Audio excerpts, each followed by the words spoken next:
Welcome everyone to the Youth Echo podcast.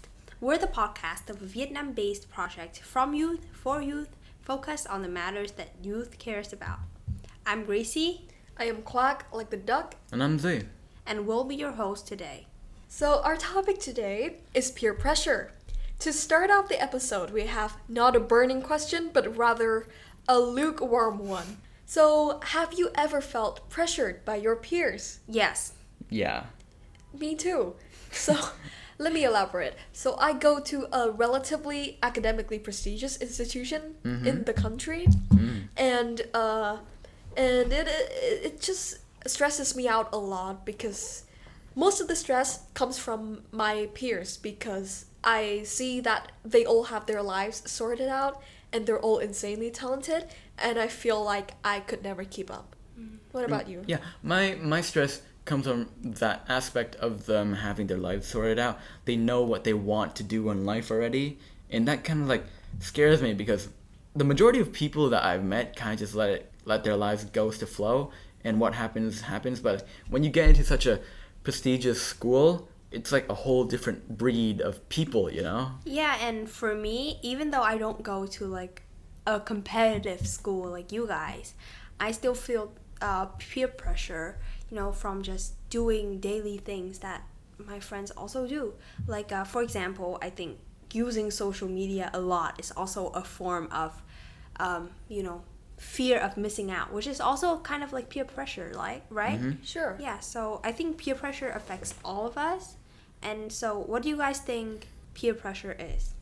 I think peer pressure would be kind of like the direct or sometimes indirect influence on of your peers, like members of the same social groups or members who share similar interests, experiences, or social statuses.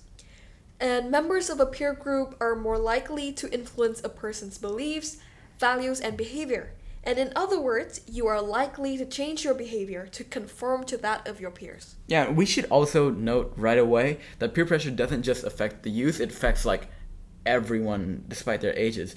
And as long as we live in communities, we're also under peer pressure. That's right. Peer pressure isn't just the stereotypical images of teens smoking or doing drugs. It can also manifest in other ways that adults are very much affected by, like having to conform to standards on social media or in their workplaces and communities. So first, let's talk about social media, since it's the most obvious manifestation of peer pressure on the youth today. Have you ever modified your behavior or habit based on something that you saw on social media? Yeah, for sure. I just talked about FOMO like a minute ago, and I think my fashion style is also affected by social media. Okay, I'm a bit out of left field. I don't think I've really been affected by social media and how I act normally, like at all. Even though I consume it a lot, it really doesn't change the core person that I am. So that's I think that's a bit different, but I don't think I'm the majority though. For sure. Personally, I think that I am somewhat affected by what I see on social media. Like, for instance, my fashion style, for example, I do follow what's trendy, and I do follow the newest trends to stay hip and stay cool and to stay attractive by modern standards. Yeah, I agree. Okay, so social media constantly makes you compare yourself to others that you see and keep you in contact with people so that you can compare yourself even more. Research has shown that teens who spend over 5 hours a day on social media are at higher risk of developing mental health issues. Wow. Okay. Yeah, Well, that's a scary fact, right? I Yeah. know. Not just that, but social media also gives you feedback on your attractiveness and your degree of likability through likes, follows, everything that is a way for other people to express how they feel about you. So there's the perceived need to present an ideal lifestyle online, and I get ideal feedback from them too. Well, I think this is true. Like, many celebrities have shared the fact that they feel like no amount of likes and follows is enough. Mm-hmm, Like, yeah. even if they get like 1 million likes, they still want more, you know? On a personal levels, I do have friends who are pretty popular online, and their posts would get like hundreds of likes, and I would somewhat feel stressed out Yeah. because But- I'm like, oh my yeah. god, they're so well connected. Like, does this put them ahead of me in terms of like their Networking and their connection for the future. Like, Yeah, but I feel like, you online and you offline as two different versions. Exactly. Yeah, even used though to be you are me. one person, the person you are online is just completely different from who you are offline. So I don't think everyone should just try too hard to present themselves as desirable online, because that doesn't define who they are as a person.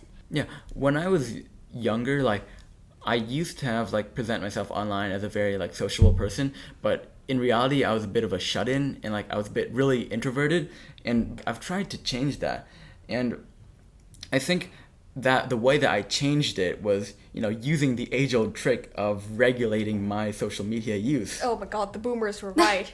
I can't believe they were right. Yeah, well, this can be very hard though. We live in an age where our lives are inexplicably intertwined with social media, and you cannot exactly give it up. Imagine one day everyone give it up together. That would be easy, but some people would give it up and the majority wouldn't. So it's very hard. That's why I feel it's very hard for me to go on a social media cleansing, because I genuinely cannot live without social media. It's how I stay in contact with my friends. It's how I work. True, So right? one day I disappear off of, say, Messenger with no odd context, I think my work life would be affected a lot. I would be kicked out. Like, so many you cannot projects. even contact me, I Yeah, know. right? It's like going cold turkey for, like, drinking beer or smoking, You try to stop for, like, a month, and then slowly it just creeps back, and then, like, And the problem here is that at least you can live without cigarettes. You cannot live Yeah, without true. social media these days. Yeah.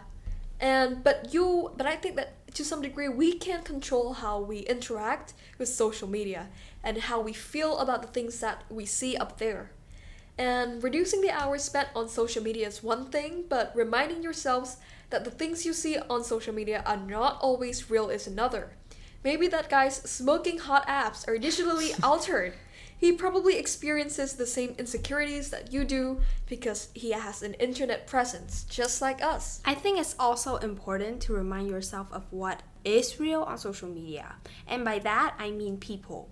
There are real people under Instagram handles and Tumblr posts with lives and story that you are not getting to look at. Try not to be judgmental and treat people online with the same grace and acceptance that you would like for yourself. Yeah, it works the other way around too. Be kind and gentle to yourself with the comparisons and the way you would treat someone else. I personally think this is very true for me, and I think it's also very hard for me to be kind to myself when I'm online. Because I think that I'm a fairly nice commenter, and I do comment a lot to encourage the content creators that I like. And I think that it's fairly easy for me to see the positive sides of someone's post, but it's not always easy to extend that same kindness to myself. Right, true. And also, peer pressure does not just manifest on social media. It has also historically resulted in drinking, drug use, unsafe intercourse, even crimes, and other similar destructive behaviors from teens. And teens are at the age where they feel the need to fit in with their peers, right? So peer pressure during teenage years are even more like destructive, I guess. In fact, 75% of adolescents have tried alcohol due to peer pressure. 70% of teen smokers began as a result of peer pressure. And 28% of those who gave in to peer pressure improved their social status. That's like only 28%. Yeah. So you give yourself lung cancer for 28% chance, for a 28% Why? chance of advancing yourself. I would not take the risk. This kind of reminds me of social drinking, where people feel pressured to drink in social or business contexts in order to not be alienated. I think social drinking could count as another form of peer pressure, but Yeah. for adults. This is like particularly popular in Asian cultures. Like, I know. in Vietnam it's super popular. And I really hate that culture, honestly. Whenever my dads go out with his friends, he's bound to come back drunk. Right? And he drives. Yeah, and it's like, if you don't drink, you're not a man, kind of like that. That mindset is very toxic. Yeah. Yeah. So, but, We've been negative the entire episode. So let's talk about the good side of peer pressure. How can it benefit you? Have you guys ever felt like you've benefited from being pressured? Oh, definitely. The preparing for my future, I didn't prepare for it before in middle school, and then when I got into high school, I saw everyone around me kind of doing it, and I was like, wow, I really need to be doing that.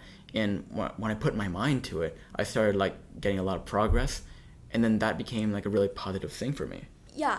So in watching my classmates and my friends work and learn, I am also affected by their insane work ethics. And I feel like if I'm not working, then I will be left behind. Right? And that mindset has helped me a lot with getting work done. Like sometimes when it's night and I'm like, I just want to go to sleep, I just think of my friends and oh my god, these people they must be working right now. Yeah, I've had a mindset too. Like I'll be working, and then I look on Messenger, and then all of them are still online, and I'm like, they're still working. They're still doing work that they need to be doing. And I'm like, oh wow, maybe I should not just sleep yet. In some ways, peer pressure helps us become more disciplined because it makes us want to keep working, to not fall behind and to be able to still keep up with our friends, our peers. I think a large reason why academically prestigious institutions work is because of peer pressure. It's run on peer pressure. Right? Yeah, that's true. Yeah. And if this peer pressure is handled correctly, it's not going to be toxic. If you don't throw hate on yourself and you are just looking up to your peer instead of being jealous with them or something, then it would actually be really good for you. Yeah. Yeah, because if you're surrounded by remarkable people, you yourself will be remarkable. And I think that it's important to note that even the people that we compare ourselves to or feel pressured by, we should still be good friends to them. We shouldn't, have beef with them or something. We should avoid that. And they probably suffer from peer pressure too. Yeah, they probably exactly. feel like they're not enough. That's the thing. So everyone suffers. It's a universal thing, yeah. So we need to be kind to ourselves and to others. So in conclusion, peer pressure can be both destructive and beneficial. It depends on how you use it, and it is up to you to choose how you want to be influenced by others. Choose wisely, and personally, definitely do not choose lung cancer. Yeah, true. Yeah, that's all for today. Please comment below what you think. If you have any questions, suggestions, or anything that you want to tell us, you can reach us on Facebook at youthecho.vn. All right. Bye-bye.